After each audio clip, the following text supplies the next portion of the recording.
Merci, Monsieur le Président. On a une crise sucrière très sérieuse en Europe.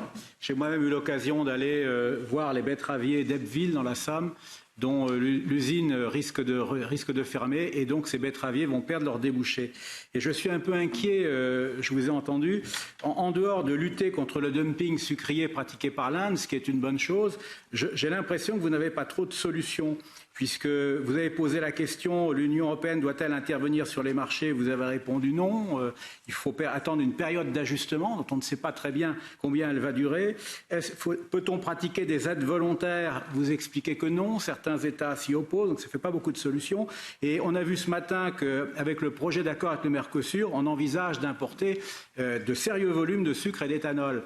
Donc je vous pose la question, quelles solutions envisagez-vous pour venir au secours, en particulier, des betteraviers européens?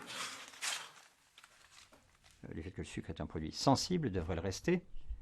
Et nous sommes exposés à l'Inde, sur les marchés mondiaux, mais plus particulièrement exposés au Mercosur. Là-dessus, il est important de dire que le sucre est et restera un produit sensible dans toutes les négociations commerciales. C'était vrai par le passé, c'est vrai à l'heure actuelle, ce sera vrai à l'avenir. La Commission insistera toujours pour dire que certains produits soient défendus. Et nous continuerons de défendre un niveau élevé de protection de nos producteurs domestiques. Je sais, je comprends qu'il y a beaucoup d'appréhension concernant le Mercosur et sur les concessions, sur le sucre. On trouve que c'est trop généreux.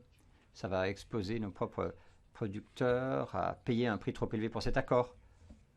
Ça a été discuté d'ailleurs ce matin même, encore, avec les collègues. Donc, voilà.